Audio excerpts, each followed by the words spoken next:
to the flag of the United States of America and to the republic for which it stands, one nation, under God, indivisible, with liberty and justice for all. Any additions or corrections to the agenda? Move to approve. Okay, motion been made by Ellerhoff. Is there a second to that motion? Second. Second by Kaufman. Roll call. Ellerhoff. Aye. Kaufman. Aye. Gall's absent. Bell. Aye. Gilbert, aye. Minutes. Any additions or corrections to the minutes? Move to approve. Okay, motion been made by Bell. Is there a second to that motion? Second. Second by Ellerhoff. Roll call. Bell. Aye. Ellerhoff. Aye. Kaufman. Aye. Gilbert, aye. Other business. The one thing I've been talking to Carrie, and I want the board's input on it, of having work sessions like the last 2 weeks in January for the budget, and have everybody just come in and maybe do it like in 2 or 3 days on our regular meetings on Tuesdays and Thursdays.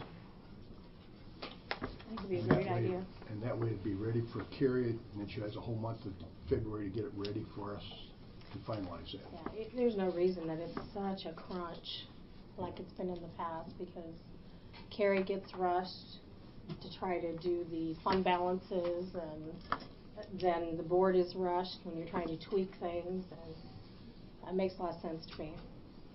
Last 2 weeks of January, you said? Yeah, the last, well, I think she said like the 19th she recommended starting that week.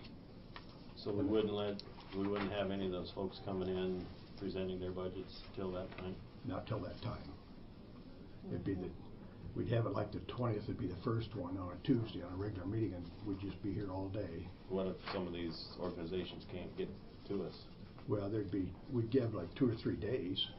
Or what if they can't do it in that 2 or 3 day period? Well, I think I think they can. There's enough notice. Yeah. I mean, if that's the decision, there's plenty of time. People can schedule accordingly, and they've got 3 days, 3 options. So, and you know, I mean, it could possibly maybe the week before if you needed a day. I mean, if it needed to be 4 days, I'm sure Carrie would be willing to do that. I think she's going to get the worksheets out. To get it in this just week. A few days, instead of scattering it out over 6 weeks or something, they get it done and turn it over to Carrie so she can finalize it and bring it back to us. So she's not so rushed, and board's not quite as rushed. I think she said, well, you said that's the way we used to do it, wasn't it? Well, years ago, when I was board secretary, we had a lot of days, especially during budget time. We did them, yeah. So. Jeff, what's your feeling? I think if it helps, I don't really have an opinion, but if Carrie thinks it's a good idea, that's how I've usually done budgets on things I'm on. So as long as these folks have alternate ways to show up for a couple 3 days to. Yeah, if you have 3 to 4 days, surely everybody can make it work. John?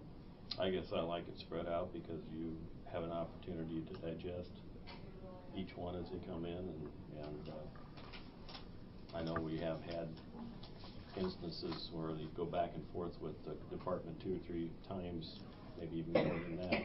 2 or 3 days is a pretty rushed period for that. So I'd rather keep it the way it is. I think you still have plenty of time to bring people back in if you need to, John. I mean, that's part of the board's initial review, getting done sooner. Dawn, what do you think, since you're going to be the supervisor? So I should shut up. I know citywide that we do it in a couple of days, that we sit down and go through everything, because we bring each individual department in and let them go over it. We see where we're at, and then we send them back and go, what's critical, what isn't, and it just seems to work better that way. But Okay, so we got 4 of us that. What's Brad? Do we know what Brad thinks? We can wait first, find out from Brad. Want to wait till Thursday? I'm already working on a budget, so.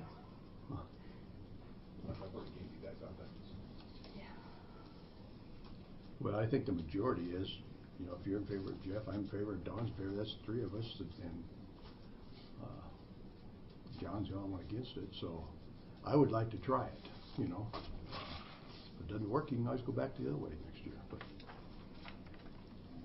so you want me to set it up with Carrie then? So is Carrie in favor? Did Carrie think this is a good idea? Yeah, she was really pushing for it. Yeah, she's very much in favor of it. That way it gets to her, and she has a whole month of February to get it ready, and we'll have all of our figures in by then. We should have our insurance quotes and everything in by then, because he's coming in December, I think. So. You know, maybe instead of the third and fourth week, you do the second and third week, or some But sometime in combination there. January, the latter part of January, to get it done. That'll give Bev and Carrie a chance to set up the schedule for everybody and contact them and tell them what day we're scheduling them. Okay? Sounds good to me. Okay, I'm gonna go ahead and set it up then with Carrie, and we'll have it in a couple, 3-4 days, and so we'll have it all-day sessions back. Then we'll know those days so we can Mhm. adjust our schedules. Yep. Okay, Stanwood Drainage District, anything on that? Nothing? Secondary Road Fund Facility, Rob taking care of that. Ron, you want? Can I stand up and introduce Sure, myself? You bet. Hi, I'm Rod Ness. I'm the new Cedar County Economic Development Director. Just wanted to introduce myself and also hand out a little flyer here that we're handing out to the local businesses. Basically, we're putting on a cooperative program with the Community Economic Development, like the Tipton Economic Development and the Chamber of Commerce's in different communities. Recommending to the citizens of Cedar County to shop Cedar on Saturday and throughout the holiday season, because what most of us know is by shopping locally, it goes more funds into the local economy, it goes more funds into local services and schools. And so being the Cedar County economic developer, one of the things I really believe in is let's support the assets we already have here. And that's one way we can do that is by shopping local and supporting those businesses that are in our community now. So glad to be part of the organization and be a part of the team, and really look forward to working with you guys on out. Thanks. Thank you. Thank you, Ron. Committee reports. Betty, do you have No. anything? You did? No. John? Anything? The only thing I have is I talked to Wayne Lynch in regards to the, and I talked to Carrie about it already, but I talked to Wayne Lynch about the plumbing issue, and part of the concerns of Wayne running a new line up even through the old line is because the sag in it. The one concern about putting a line adjacent to it and running it through is why is there sag? There might be a soil issue underneath that allowed that to sag and be the problem. So I asked him about coming in a different direction. They have talked about that. The issue with that is they don't know how deep the footings are. So he's going to try to be up here in the next week or so. I told him we need some numbers for budgeting. He's going to try to come up in the next week or so and take a look. I talked to Carrie, and we're going to do a little research to see if we can find any documents as far as construction documents, and see maybe we can figure out how deep the footings are.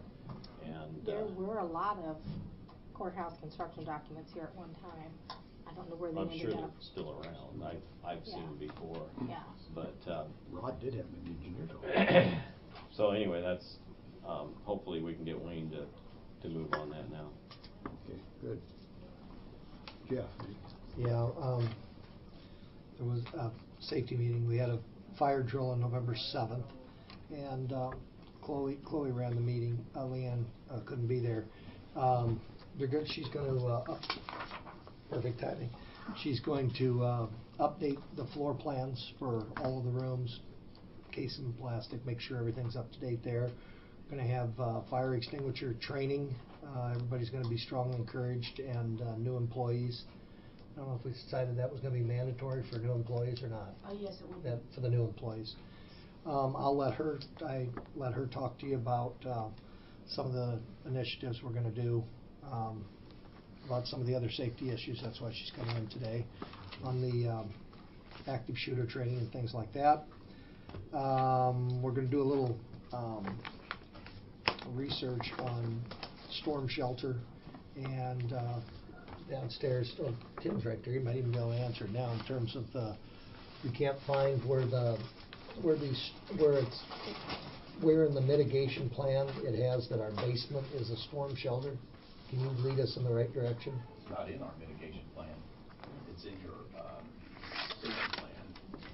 And I don't remember where I read it. I read it one time, and it's just the big, large room. And it's just a gathering room. It's not a storm shelter. It's a storm gathering room. It doesn't meet the requirements of a shelter. Okay. That give us enough to get there, Chloe? Okay. And then, like I said, Chloe will talk about the active shooter and drills. We talked about panic buttons and whether we want to proceed with those, and also we'll wait until we decide what we're going to do with the phone system to see how that fits into an alert plan. And then going to try to offer some CPR training. Yes. And $30 per person is what that would cost, and we'll see how we do, if we want to pay for that as soon as we get the details of that. I'll just continue this. She can talk about that one at 8:45. I wanted to give you a little bit of an update out at the so a completely different topic out on the at the Transfer station. Yeah, I got here's the notes. I got too many notes here. At the transfer station, there is going to be an employee that's going to be on long-term leave out there, and so a part-time employee is been hired, and it looks as if the total cost for the part-time employee will be paid. It'll be a wash. It'll be paid for by the dollars associated with the long-term leave. I know I'm being very general here, but I'm going to remain very general here. Yes. And so, in fact, I ran by Jeff exactly what I would say to you. Bottom line is there's a new part-time employee, and it should be a wash in terms of the commission and what we're responsible for. Good. Just a kind of an update. And then Chloe will finish what we talked about at the safety meeting. Okay, I had 7th Judicial meeting Friday, and we got a lot of reports.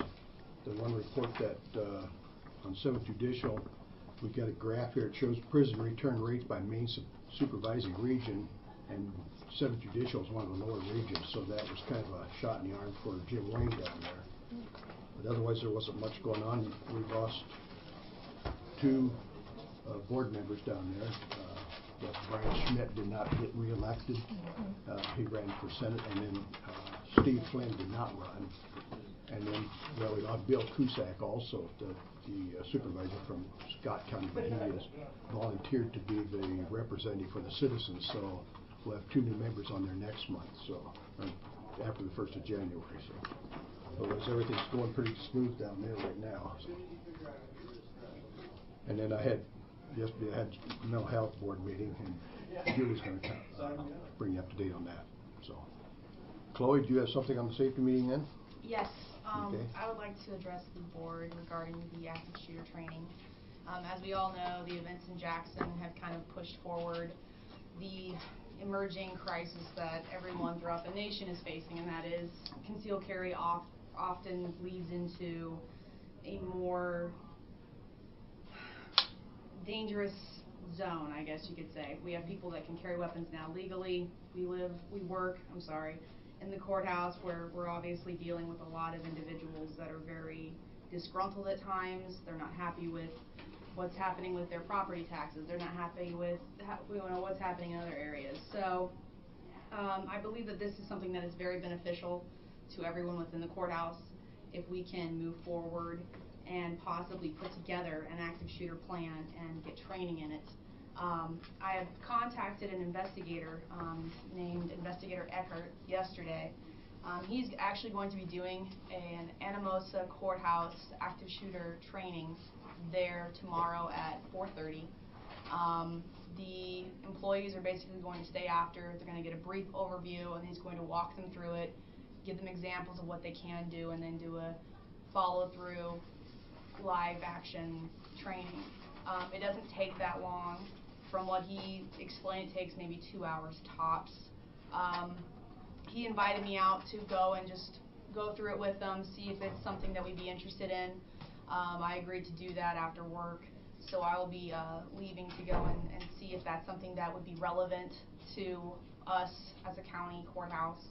And yeah, so I would just like your blessing, I guess, to move forward with this and definitely take it to the next appropriate level. So you're going up there to Anamosa to that meeting he's gonna Yes. have? So is this different training than what was offered to us by? Yes. That was Alice training on that. Deputy Bode basically gave us what Investigator Eckert called a sales pitch. It's mainly just a PowerPoint overview of this is what happens during a shooting. This is not something that gave us, this is what you need to do in a shooting. This is what every department needs to do. And it's not specific based upon the layout of this facility. This facility is very unique in that it was built in the 1960s. It wasn't built with the forethought that there will be shooters, you know, possibly multiple shooters with large amounts of ammunition or guns available to them. Unfortunately, that's the world that we live in right now. Bode's presentation didn't even really touch on the reality of what we're facing now. It's mainly just an overview, a sales pitch from what Eckert explained to me to lead into the training. I know Bode said that he can do a full scale. He can do it, but I just want to know if we're going outside the county and to use the resources that we already have inside the county. I don't believe Bode is, this gentleman here does this for a living. He travels all over Iowa doing active shooter drills for schools, for any facility that is interested in it. Bode was trained in it, but he is not a specialist in it. This man here has, I think, 30 years plus in law enforcement on top of specialized training within hand-to-hand combat, close combat quarters, things of that nature. Bode's training by all means is legitimate, but his experience, I don't believe, will match an investigator that has this specialty in active shooting drills and what you need to do and to survive and to get out of that situation as soon as possible. Another question, did the guy in Jackson County have a permit to carry? I'm not even entirely sure on that. I don't think he did. No? I don't think he did. No. I understand that obviously permit to carry doesn't open the doors for shootings everywhere, but I believe it is something that we need to take into consideration when addressing active shooters. I would venture to say that if you do the research that most of the shooters out there don't have permits to carry. That's correct, but also some shooters do. Look at the percentage. I'm just saying. What's this person cost to have him come into this meeting? I have no idea quite yet. I'm going to talk to him tomorrow when I show up to do that. But yes, it is going to cost some money. I'm not entirely sure how much, but I can get those numbers for you after I meet with him. Yeah, and I think it's great that we do keep it abreast of everything and do all the training we can. I think it's great, you know. I think it would be something that would be beneficial to everyone as a whole. Well, if you actually go through the training session, you're going to have a much better idea of if it's really going to be valid for us or not, or if it's overkill, which is a bad word, but you know what I mean. Right. I'm assuming that it's not. It's probably right on. It's probably exactly what we need. Mm-hmm. But for me, it will be helpful to have you actually experience it and go through it. Correct. So. That's something And then that I come was back and visit with us about it. You'll have the costs associated with it, etc. Maybe we can have more conversation with Bode as far as his training or not. I mean, I don't know, but I understand what John's saying about utilizing our in-county resources that we have. Definitely. But you know, I'm more than interested in learning more about this process. Definitely. And it'd be good to have Bode there, so if we have any more training in the future for new employees or anything, that Bode could put them on. I think that'd be great for Bode as well. I'm actually going to get a You'd hold have of to him on check my with lunch. check with the sheriff and see if he'd be available for that. Definitely. But I think it'd be great for Bode also. Definitely. And maybe Warren would like to see Bode go up there to Anamosa with you. I was going to contact Bode today, and as well as Warren, and see if they were interested in possibly tagging along. So. Yes, Tim. Yeah, last week at the ISAC DMA meeting, we talked about subject judiciary, or the state came and talked to us and said that courthouses are supposed to have a security committee, and they're supposed to meet every so often, and they were wanting to know how many counties actually have this, and we're supposed to get back to them. They were all talking about just what she said, the active shooter course, whether we're going to allow all officers to have their weapons in their holster when they're in the courtroom going forward or not. It's one of the things they talked about. They had a whole debate they were talking to us about. Active shooter instructors in Cedar County, there are 5. And they were taught by the Texas group as trainers. So we do have some other resources that they can look at. There's but I 5 think of right them in on. Cedar County, you said? Yep, there's 5 of us. That could do the same thing that this detective teaches? That's what they were trained for, is to train the trainer 5 course. of us? Went through the whole That's thing you? out of school, had to Nope. do the classrooms, they did an active shooter, everything. You're one of the 5? Yes, I am. Good to know, didn't know that. Because I brought that in, it cost, the EMA Association brought that into the state, and it cost Region 6, just to do our counties here, it cost us $72,000 for that instructor to come and teach 6 classes. Who are the other active shooters that are trainers? The Chief of Police of West Branch, the Superintendent of the West Branch School System, their counselor, 1 principal, myself, and then I thought we had a couple go to another class. I know those 5 went to a class in Lynn County. And those are all from the West Branch school system, besides the Yeah, chief of West police? Branch had most of the people there with me.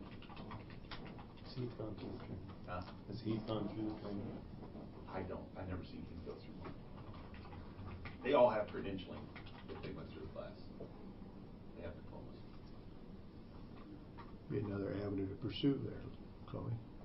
I don't disagree with her on having someone who's doing it for a living, and they do it, but if he was trained by our group, he's not supposed to charge.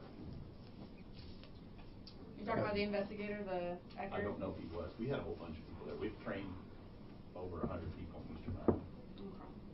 So if he was trained by your By group? Region 6 Region EMA, 6. Homeland Security, he's supposed to do the training for free. And we get a hold of that guy too and find out exactly, but there's 6 different scenarios how you teach. Mm-hmm. You teach to the level of people you have. Maybe, Chloe, maybe you and Tim can get together and call Region 6 and find out if he was trained by them. Definitely.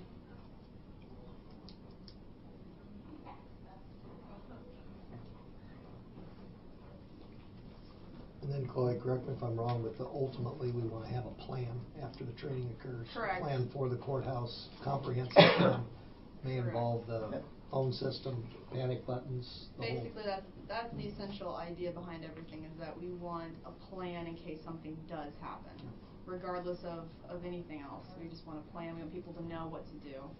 And that's why I brought up that security council. That's supposed to be separate than the safety council. And that's just the security of the courthouse. Every county's supposed to have one of those. We used to have one, and they got blended together. Yeah, and they're saying they're supposed to be totally separated, and the judges from the state have brought this up, and it's at the state level right now of where are we at on this, where are this, and why aren't we all standardized across it, and they're bringing all kinds of recommendations. And they were okay with it when we blended them They together. re-raised at that. this level. And we asked them, why are you guys coming to us? And they said, well, we're hoping you guys supply all the resources again. And we're like, okay, I'm not sure we have that much. Well, and the judges do have a safety committee, Right. and in fact, we're meeting tomorrow Yes. at 2:30, so. Yes. And they, I know that on the agenda that they will be interested in knowing about the panic button situation. I don't know where we were on that by any chance. I didn't know if that was something we were saving for a later budget or what the deal is with that.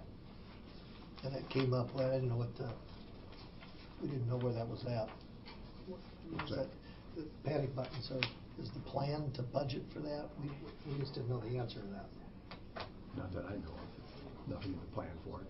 Because we're kind of waiting for the telephone system that, we can just buzz on that, so.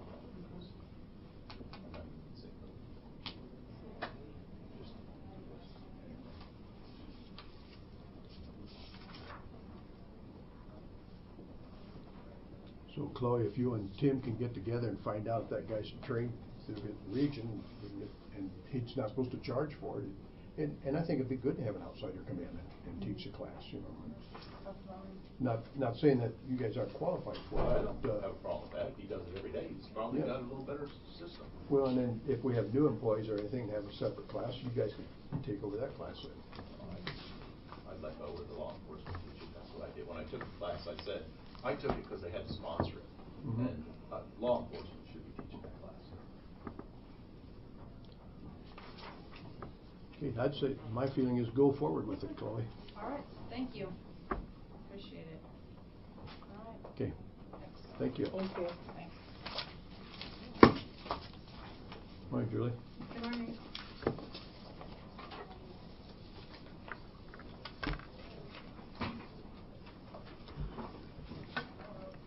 Did you want to give a report first on our meeting yesterday before you?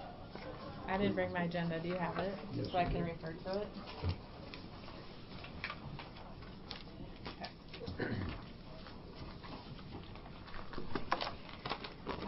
Okay. Let's see.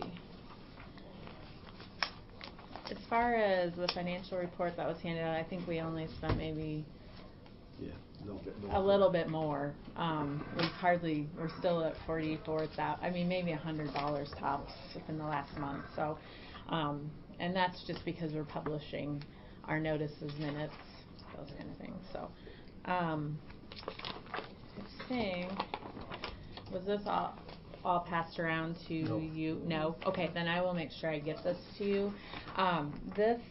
We used this last year when we were discussing that Medicaid offset. This was used with the legislators to know what the regions had budgeted, per chart of account, what our expenditures were going to be, those sorts of things. It gave them a clear picture of what we were doing, and they found this very useful because DHS, when they would come, it would be different each time. The numbers weren't jiving, matching up, and so Lori from our region put this together, and this was presented at the fall school on last Thursday at the Joint Board of Supervisor Community Services Affiliation meeting. And we're going to beef this up. There was a suggestion to add the population in each region, so you know how many people you're serving and what the cost is basically per person. And this just shows kind of where we're at, what our expenses are. This will help the legislators. They've asked for this again this year, so we're gonna do that. This is putting it together, but obviously as it changes, we'll update as we know more about that. So anyway, it's interesting because it shows it's color coded by core services, core plus, who's doing what. So it's helpful to show them. That does show that we have large fund balances right now, and that's because a lot of us are starting to get into providing those crisis services, and now we don't know what the cost of those are going to be. They're going to be expensive. So we don't want them to jump all over that and say, give us this back because you're sitting on a lot of money. We intend to spend it, obviously, on these services, but we need time. We don't want to just go out and spend and then not have a good service in place. So I discussed that. Management group is meeting next Thursday, or next Tuesday, and we're going to start working on the budget. Lori sent out copies. We're going to do similar chart of accounts. Each county will be included in the budget sheet. So I'm going to get started on that. I knew I would have to do that a little bit earlier than Carrie hasn't even passed ours out yet, so we're going to get going on that.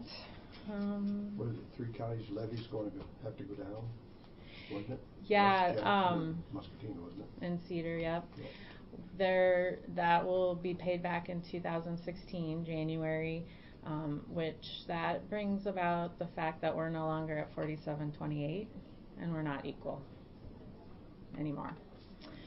So we have 2 counties that are receiving equalization money to bring them up to that 4728, but now they have brought us down already to that mark because we reduced that last year, and now we have to do it again. So there's not a level playing field anymore, and that's a question that's going to be addressed at the legislative level as well. So because it was all supposed to be equalized. So we did discuss that. Future meeting dates, there was some counties that have certain holidays off in January and February, and so I think we moved it to just a different Monday that month, and we'll set a date for February. So Our next meeting in December, we're going to ask our local legislators Yes. to be there also.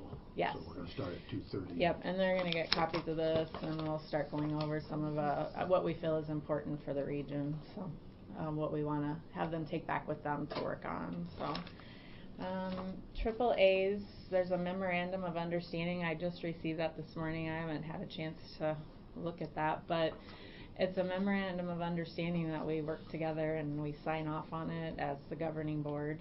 It outlines what the region will do, and it outlines what they will do. Just what I could gather is that we have to provide mental health training to their workers so they understand mental health, and I can't remember a few of the other things. I just haven't had a chance to do it all, but they on the other hand will provide option counselors that you can call, and they'll refer you to different services. They have a 1-800 line, Lifelong Links, that's going to get more. It's out there currently, but it's not been advertised, but it's going to be starting, where you can call and they'll direct you to your right area to get services that you might need. So that's starting, that partnership that I've been kind of telling you. The buzzwords are partnering with other resources. So I discussed HIPAA because as part of that group that we're at, they defined that a region does have to have their own set of policies and procedures, because you have employees at the county level, but you also have them at the region level that need to be covered for HIPAA. And that a region is a covered entity, so they do have to have their own set of policies and procedures, so I'll be helping to work on that. So I figure if I'm doing it here, then I can help get it set up at that level too. So we all have to be trained to follow some of the same things that we're doing here at the county level. So we discussed that. The 25% budget fund balance ending. If you have your fund balance and that was projected for the year, and you are over that at the end of the difference, between that and the 25% would go to the region. So, and I have language on that, so I think you might have got a copy of that, but I will, along with this, I'll send that so you can read that, so you know that we will be, obviously Cedar County is going to have over the fund balance, just because we're carrying a substantial fund balance right now. So when is that reconciliation done? That will be, I don't know that we've totally decided that, but it'll most likely be after everyone's audited, so we know our exact fund balance, and then go from there. So I don't know that we have an exact date on that, because I think we're one of the last ones to be audited. Based on cash or accrual for fund Cash. balance? Yeah. So we're waiting on that, because we'll have ours next week, I think, with our hair. So Actually tomorrow, I think. Is it tomorrow? It's tomorrow. Yes, you're right. And then I think in December we usually have a better idea, so I think, I'm guessing maybe it'll be January by the time, I'm not sure, I don't have an exact date yet, but we will be. We are going to also set up a meeting with our management team and then the financial people, meaning Carrie, to all get together and discuss how we're going to do that 25%, and then we also have to work on how we're certifying budgets and how does that work, because it's supposed to be at the governing level now, and due in I think April 1st. I don't know, they have different dates. Then it doesn't all jive up with what we do normally here at the county level. So so we're going to meet to discuss that and make sure that we are all on the same page as to how we're moving that money to the region level and to paying other things that come up, financial protocol, and discuss all of that as we go, especially with those fund balances and how we're transferring money or how we're going to use that money if needed. There's some counties that may not be able to fill their budget if we don't get the equalization money. Scott County, they'll be at a deficit right off the bat if we don't continue to receive some of that equalization money. So they'll need to access our pot of money at the regional level to cover core expenses at the budget level. So. And we lose 2 board members, Larry Menard and Brian Schmidt. And then next year, Jack Willie and Lynn will take over the board for a year then. Yeah, but then they'll appoint a vice president, and that management team member will then be in the position to take over that following year. So whoever that might be. Hopefully I'm not it. Cringy. I'll go last. Let all the bugs work Exactly. out. Then it'll all be. It'll all be by population order. Oh, well, that'd be even better because I would be last then. I would like that. So that was pretty much our meeting, I think, in a nutshell. Julie, if you have to give the 25% back, are we going to have enough then to pursue these new programs that you don't know the cost of? That money at the regional level can be used for those services as well. So you hand it to them and they hand it back? No, they pay for it. They pay for it. Oh, they will just, okay, gotcha. Yep. Yeah. Basically, the 25% is to carry us till the next tax period. Yeah, it's to get us basically to October, and that's when we get the bulk of the property tax money in, or I didn't know to get us. the region is paying for the crisis things that you were talking about. If we need to set it up that way, we can, and that's what that's there for. So, and then what's left in the counties will be hopefully enough to cash flow to get us to when the property tax monies come in. So, yep. So hopefully we'll see. We're going to find out. Do you think that, back to the levy issue and inequality, do you think that that's possibly set up that way to bring our number down, so that if there is difficulty from a lot of the larger counties coming up to that level and the state having to come in and fund that they don't have to fund as much? It's possible. We talked about that yesterday a little bit, that they're $51 or so million in the hole for Medicaid, and they're trying to, they have stopped our slots access for our ID waiver people. If you go in the hospital and it's past 30 days, you lose it, you're done. Everything's suspended because they're reevaluating how they're going to come up with this deficit. And we did talk about that. If they're not going to have money coming out to the regions, then we're going to be back in that same boat where, there's so many regions that, are going to be having some difficulties providing the core services to pay for them. And then the next year after that, it'll be even less. And and then we're going to be right back where we are, and we're not getting our levy amount that we used to. We did talk about, do we want to keep doing that system if they're not going to be able to fund it the way it needs to be funded to keep it going? Then it might, would they go to each county gets to decide what they need for their budget, and can they raise the levy individually, and then that's where I don't know what they're doing, but yeah. It's a local control. Yeah. And so, Depends I don't on know. the legislature. Yeah.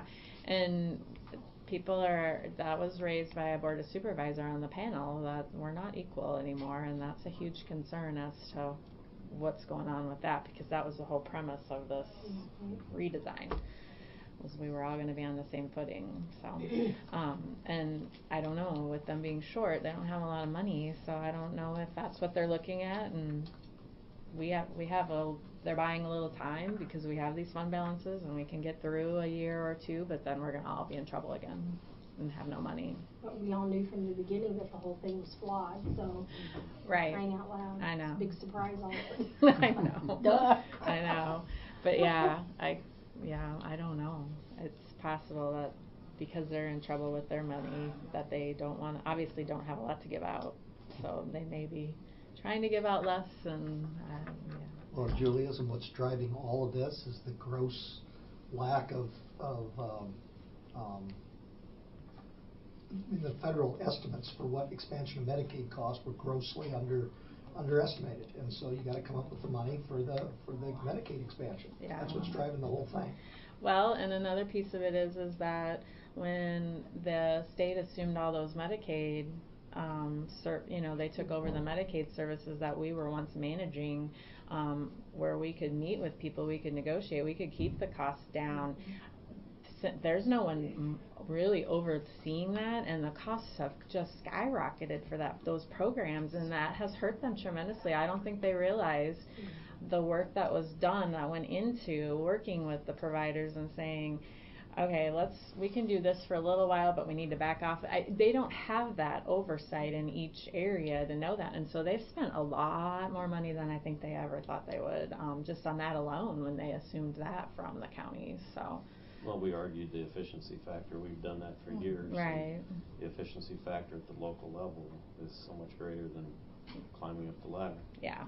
State's worse and the feds are worse yet. Yeah, so I think was a surprise, somewhat of a surprise, because I think they thought they would have a savings there, and that has cost them a lot of money. And then the expansion of Medicaid to accommodate for the Affordable Health Care Act, that all is adding up for a huge expense for them. So. Okay, thank you, Julie. Mm-hmm. Do you want to? Should we take Ben while he's here, and then you can sit in on that, and then we can do your performance review after Yeah, that? can I just, Bev, would you be able to call? I think the case managers were gonna sit in too, Okay. just to kind of hear Call what them up and then they had to say. Yeah. maybe you can talk about that decategorization funds for children. Oh, yeah. And then by that time the CPCs can come Yep. up, and then listen to Ben, and then we'll do your performance review then after that.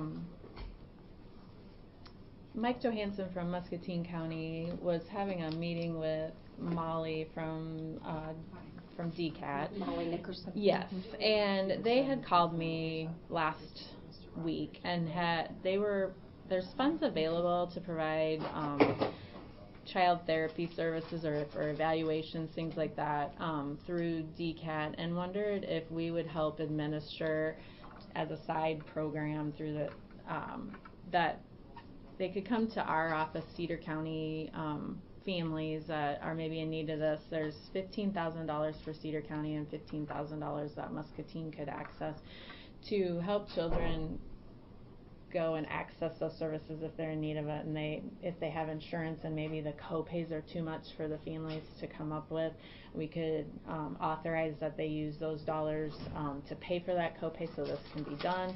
Or they may not have any money at all and are in serious need of some assistance, and they can access that. And I said we could have the families fill out a quick application, and we could contact a pharmacy and say, it would cover prescription medications as well. Some of those are pretty costly, and it's hard for some families to provide that, but the child needs that.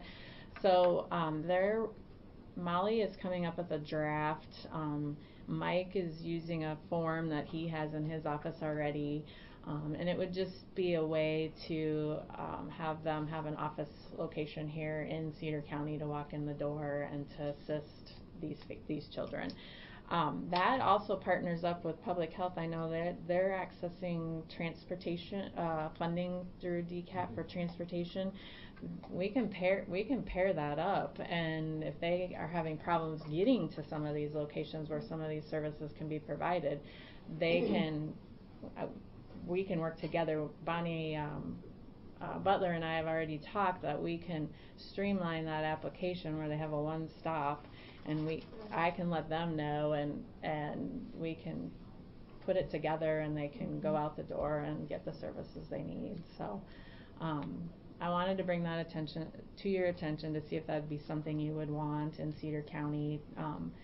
I said I'd have to get permission, and it's not a normal community services. I mean, we normally work with adults, but I said I would help with that. I am seeing a lot of children through the court committal process, and that's a concern to me, and maybe if they can access some of these services ahead of time, we can avoid that whole process. That can stay with the child for a long time, and I would rather be proactive than have that happen. So It's another service we can provide for our customers, for the citizens of the community. right. Yeah, no, that's a I think no-brainer. it's great, so. Yeah, You need so to- I haven't seen the draft yet. She thought she was going to get that to us last week, but I Okay. have not seen it. And I asked Mike about it yesterday, and he hadn't seen it either. But when I do, I'll bring it back and we can review it. I'll have Jeff look at it and just make sure that it's okay to enter into that agreement. Yeah, But we can put it on yeah, the agenda again. yeah. So I Okay. just wanted to give you a heads up that that's what. That would be a great partnership. Yeah. So I'm looking outside the box for the fact that we're seeing a lot of that upstairs in the clerk of court's office, and maybe we can reduce some of that before it gets to that point. So Sounds good. anyway. Okay, Ben, you want to pull your chair up there by Julie and. Thank you. Good morning. Morning. My name is Ben Rogers. I'm a Lynn County Supervisor, and it's a pleasure to be with you this morning. And it is refreshing to see active citizens sitting in on meetings. I can't tell you, in our board meetings, either we have staff and or empty chairs, so it's actually wonderful to see people engaged. The purpose of my visit today is to talk about the ARC of East Central Iowa, and I have some packets of information here. I'm reaching out to counties within the service region of the ARC, as well as you're outside of our mental health and disability region. But the ARC of East Central Iowa, if you're not familiar with it, is a provider that provides services to, I believe, 7 counties for individuals with disabilities as well as their families, and those services are listed within the materials I presented. 5 Cedar County residents receive a variety of services, whether it's respite care for the families, for them to be able to work in Cedar Rapids, and respite just simply means that a trained professional is there with the individual while family members either go shopping, go to work, go on a date, try and live an active life where someone is watching their individual with the disability, and then the before and after school programming and rehabilitation. I am on the board of the ARC.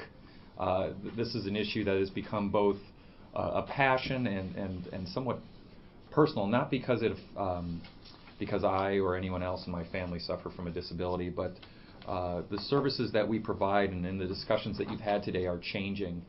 And whether the intentions, I think, are good to try and reform mental health delivery to make sure that if you live in Cedar County that you have the same sort of access if you live in Lynn County, but I think that we're seeing that that's more difficult to achieve and actually is creating that unequal footing. So the reason I'm here is the ARC of East Central Iowa is doing an endowment campaign. So that's why I'm reaching out to the counties in which their citizens are being provided services to see if there are funding opportunities to be part of the endowment campaign.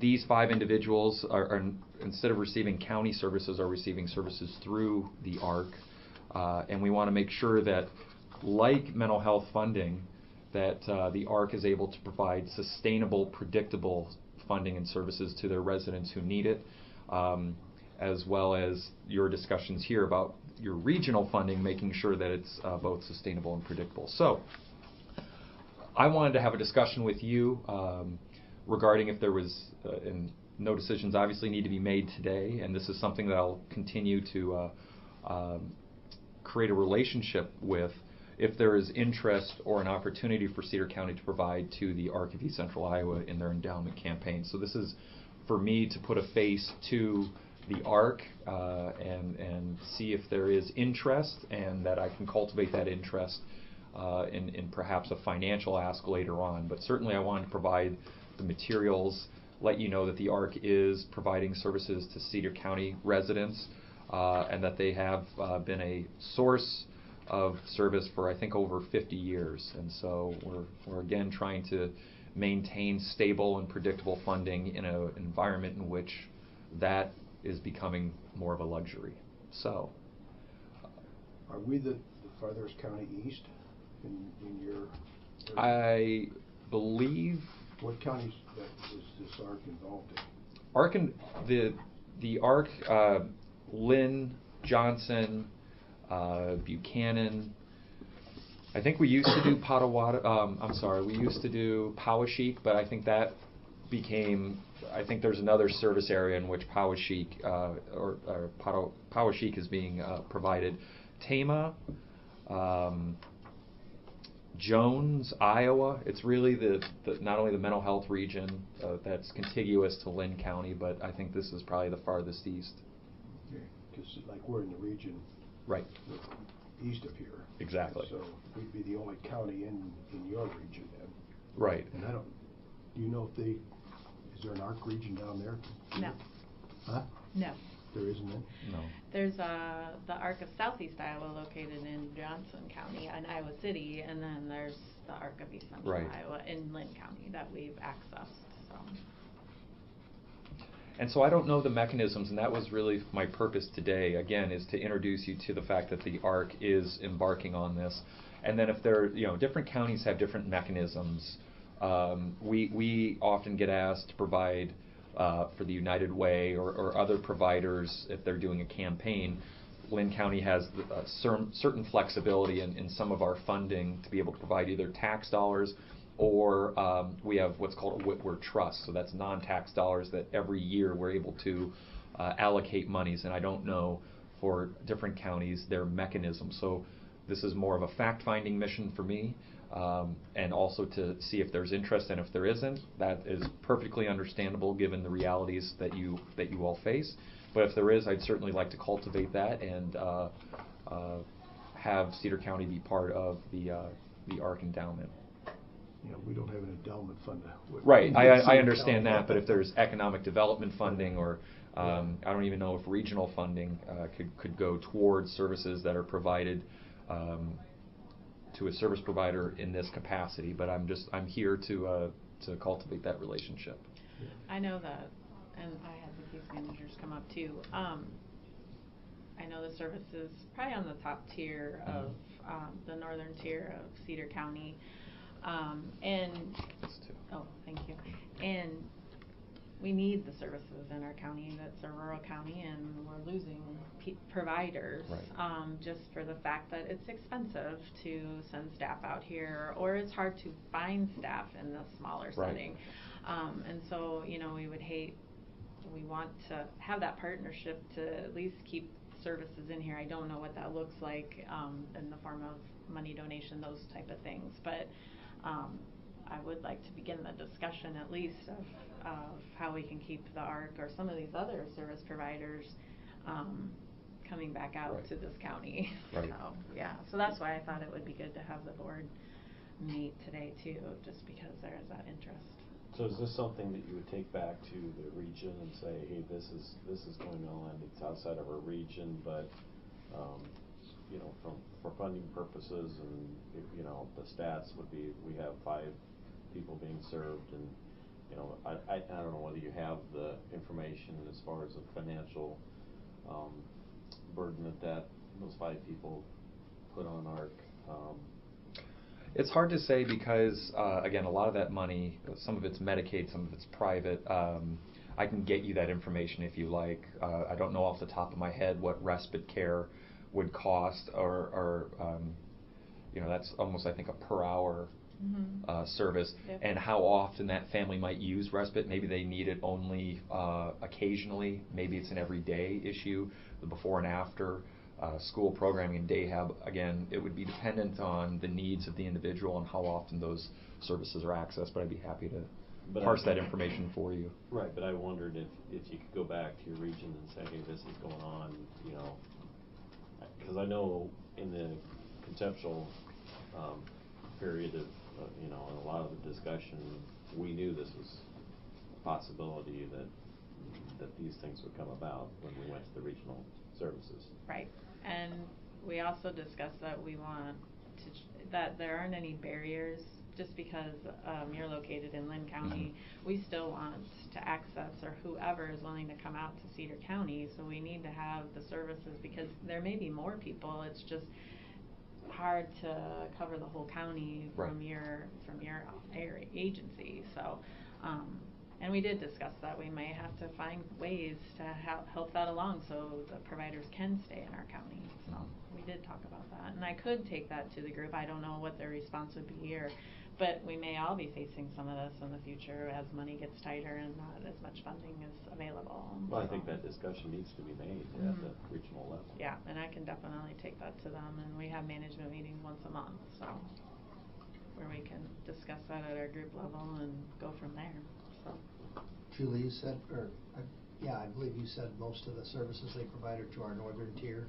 Is that just a matter of distance, or did we just not have the need in the southern area? I think there's the need. I think it's just hard to cover the whole county with staffing, and that's probably our biggest issue is just trying to find the staff in our area to provide the service. Right. It's not that they don't want to come out, and they would probably take over the whole county, you know, I mean, and be available to that, but it's just how the staffing has been a difficulty, I think. So I think there would be more interest to access the service. So, because I know they seem to enjoy the ones that are accessing the service and get a lot of benefit from it. So.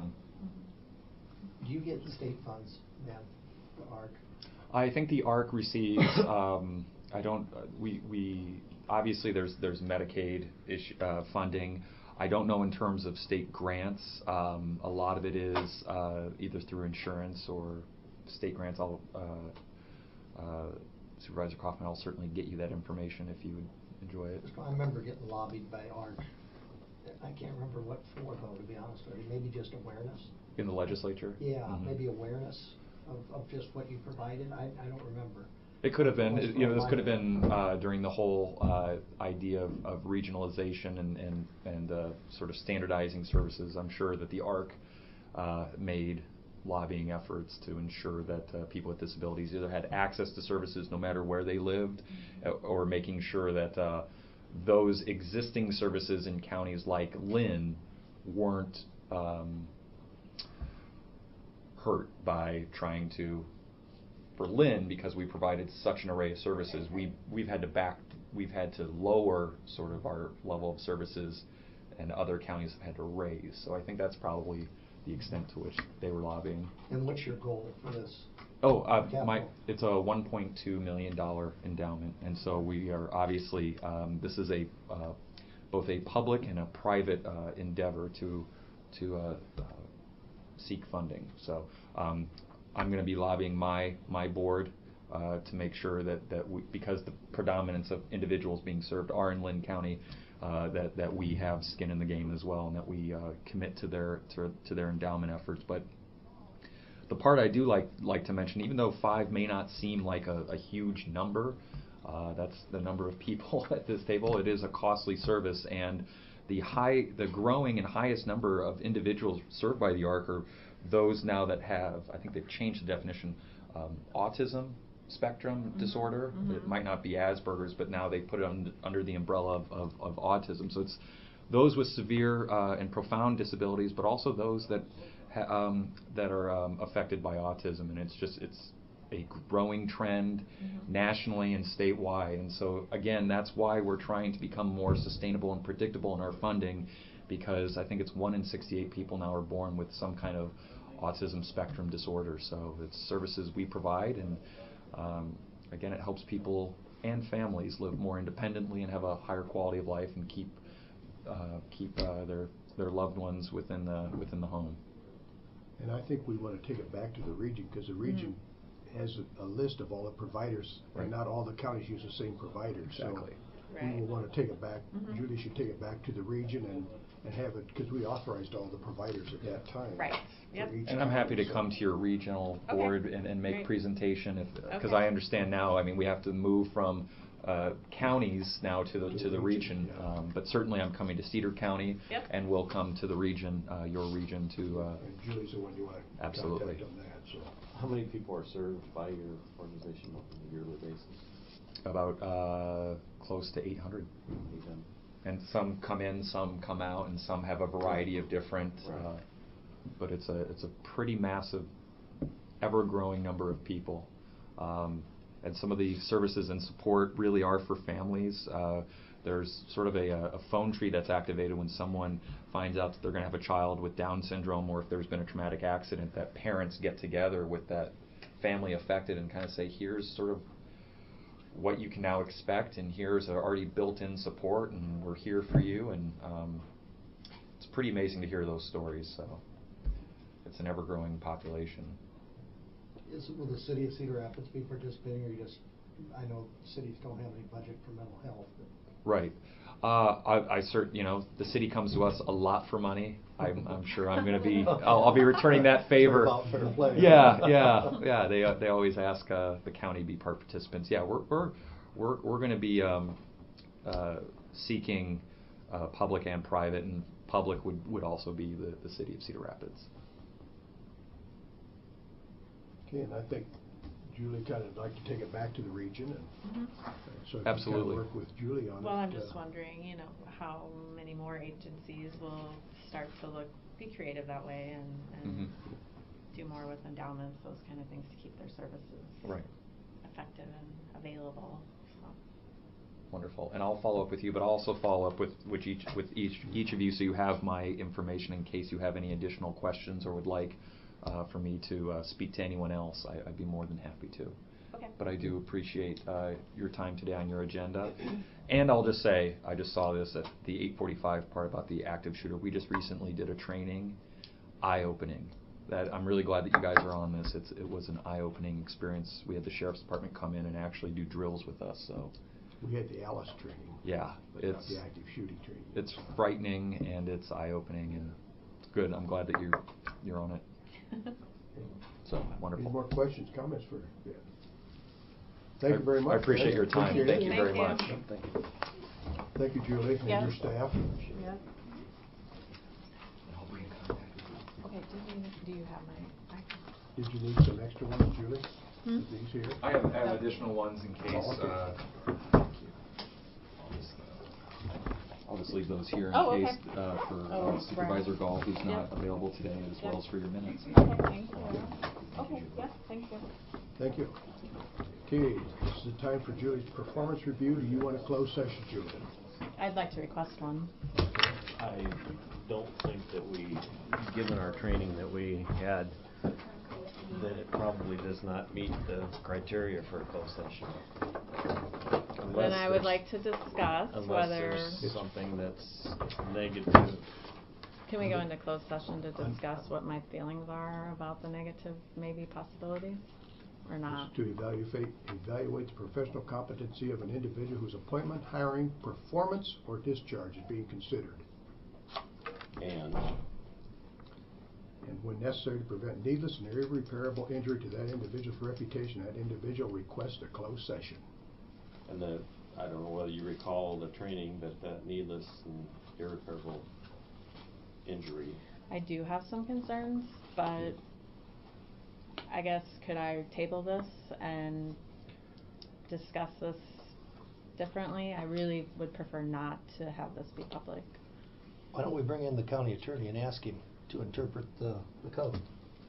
And I don't mean to be difficult, I have a reason in mind, but I don't want to Well, say and that I'm at not this trying to point be in time. difficult either, but No, I and I believe- asked Bob ahead of time regarding that, because I went to the training and I did hear that piece of it, and granted that I've not had bad performances, but I would prefer that I have a reason, and I just don't want to say it out loud at this point in time.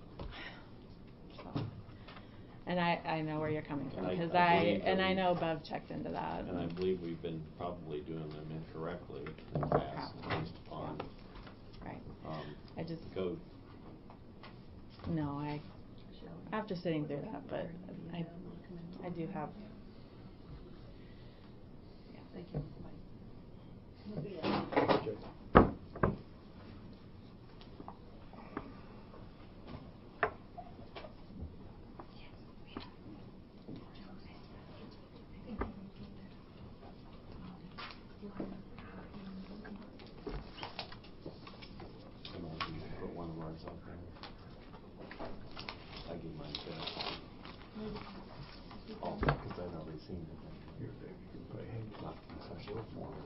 Oh, I was And gonna I'm sure either you donate We'll one hang, to we'll hang this Yeah. one up. Okay, yeah, but I just thought that it was paper. Did I take this by mistake? Or was yours?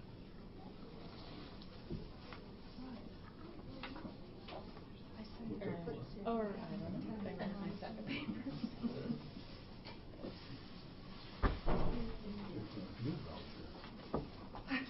I don't know, it was on the. Oh, never mind, I know what it's for. Okay. Jeff? Yep. What's going on? We're talking about a closed session for Julie's evaluation.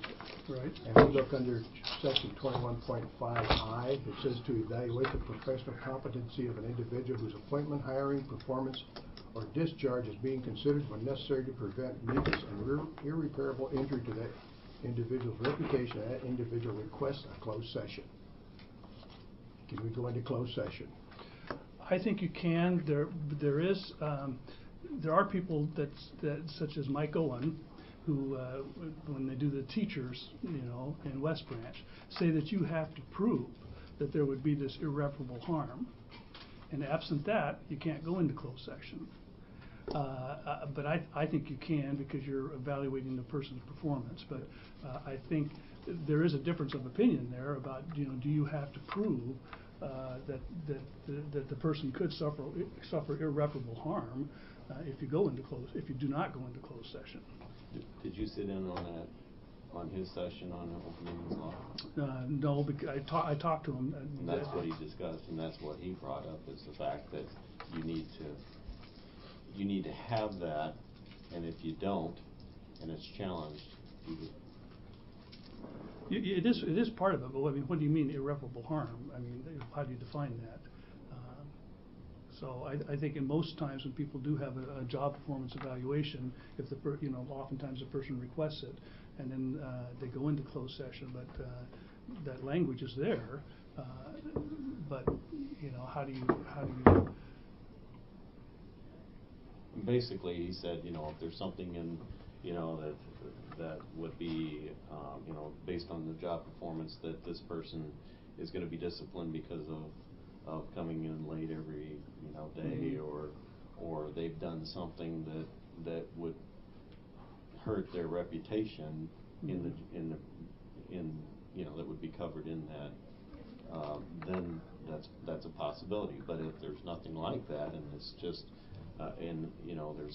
everything's showing up good in the job performance review, there is no.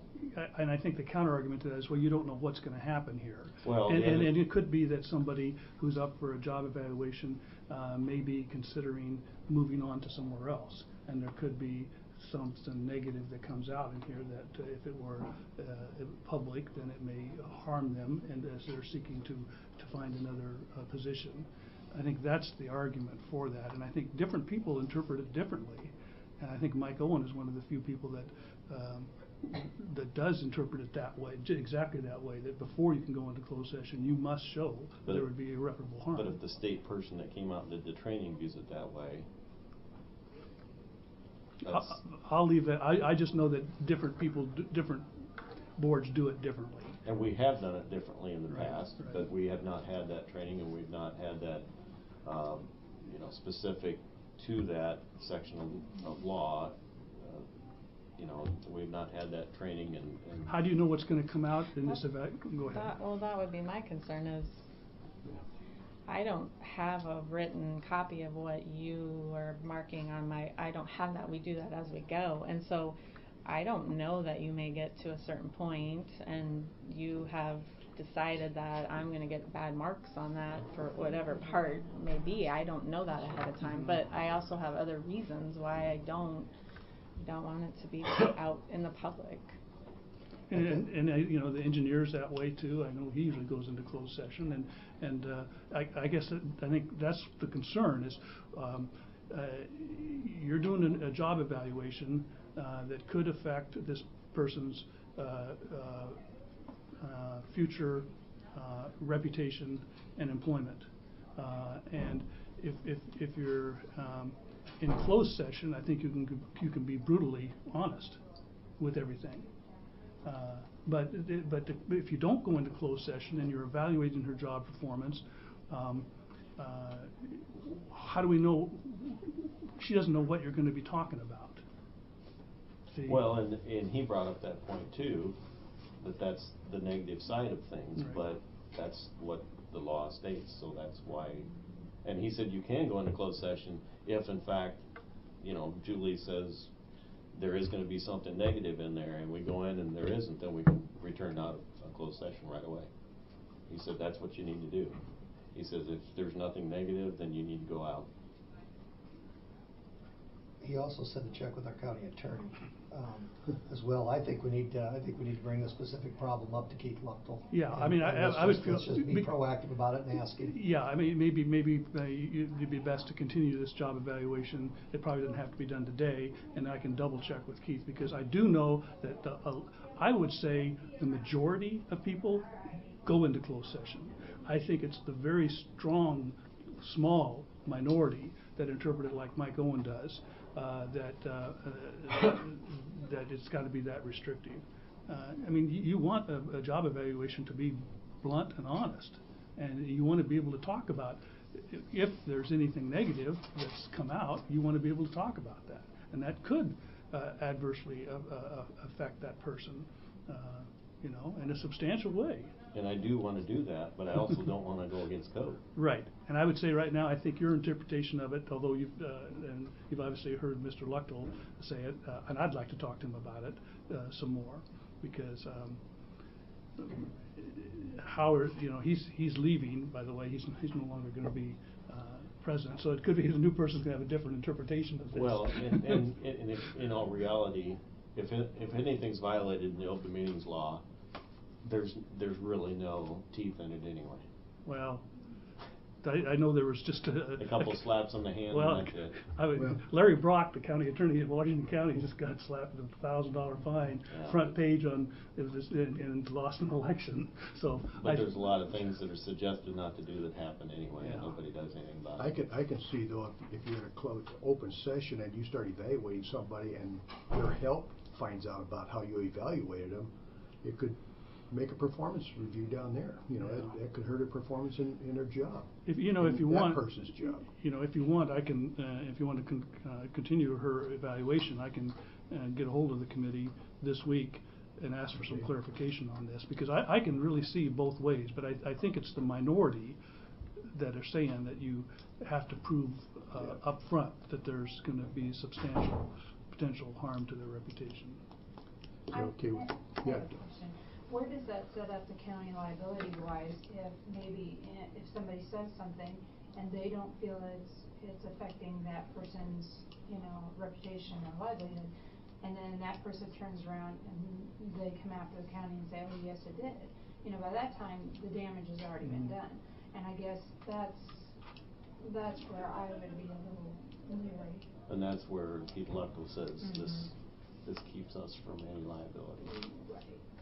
And yeah, you can see how well that stands up in court when you get drugged through it and paying for the attorneys to fight it. So, you know, not that we don't pay our county attorney, but having the dollars you want, been right? in situations similar to that, sometimes it's almost easier to err on the side of caution. When I talked about this with, you know, we got quite involved with this, you know, with the assessor's office, and I had some very good conversations with Mike Owen about this, and he said they're just starting to do it this way in the school board down there when they're evaluating teachers in West Branch. But he admitted that it's just something that they're starting to do, and I think that is a minority position. But you know, I can get back to you and. Why don't you chat with Keith and see if there's that you have the discretion on. Yeah, I would like to. Okay. Yeah. Julie'd like to table it at this time, so we'll put it up when you find out. You let Julie and Bev know, and we'll put it back on the agenda then. I'll contact her today. I tend to favor your position. Well, and I have a reason, but I'm not going to say it out loud in front of all the public. Okay, is there anything else coming before the meeting? Do you want me to check mail before you go? or Yeah, do you check want- the mail. I want to take 5. I'll pause Then- this recording. Then here. Boy. You know, a house. Okay, I was gonna give you a little update on the recording, if you don't Okay. mind. Okay. I'm gonna give an Bev's update gonna give a, on this recording. Bev's gonna give a little report on the updating. On the audio recording. After the election, I contacted, when I had time, some extra time, I've contacted F&B. The recording and uploading is going okay. Right now, we're just doing it privately because that was suggested till we work the bugs out. It doesn't appear to be coming out very loud when you pull it up on the internet, and they're trying to figure out why that is. I did have to use my old recorder one day, and I plugged in their mic to my old one. I can't do the pausing thing with the old one, but it was louder with my old mic. So they're trying to do some research on why this is coming off. It plays loud on the recorder, but when you put it out to the YouTube, it's not. So that's kind of where that at. Recorder plays out louder? Yeah, but we have their bill. So I said to the guy, is there a chance we would be returning this? And he said, well, I would go ahead and pay it, and we will make it right. Now, this was the technician talking. So I used the same mic in the old recorder, and to us it played louder on the YouTube. But when it went through this, and then I uploaded it, it wasn't, I mean, you can hear it, but he says, oh, it should be way louder, he said. So he's working on that. He took some recordings back with him, and he's trying to figure out a solution to that. But this bill is in the works to pay this time, if you still want to go ahead and pay it.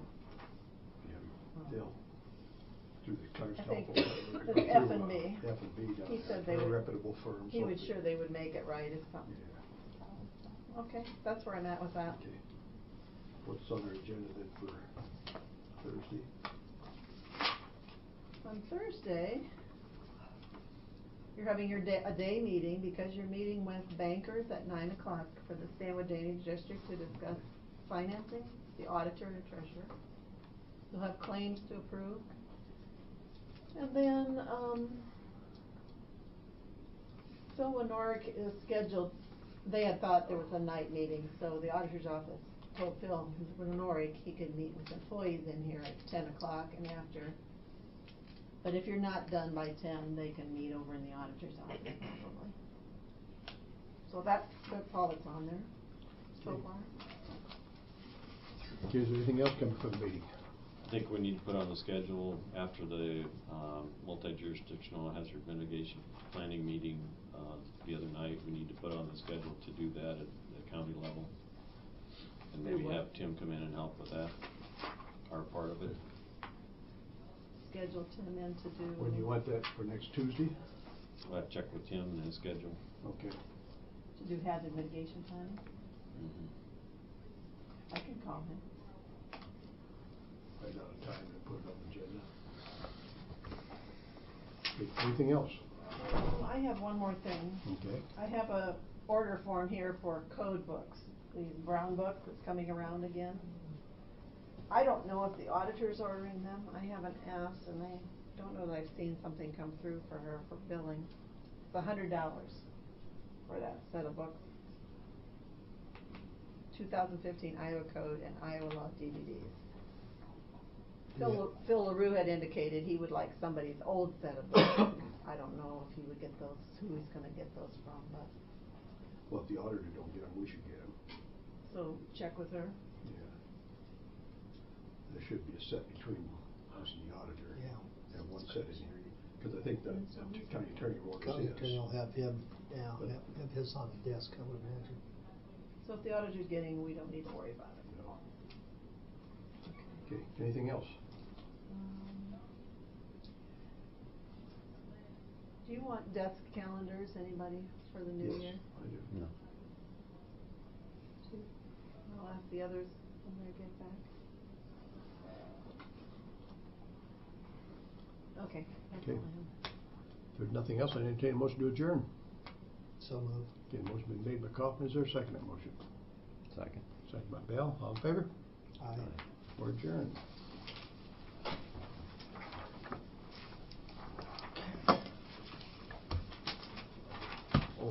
Yeah, call ECIA. And tell them I am not coming up there tomorrow for an hour meeting. Business growth or ECIA.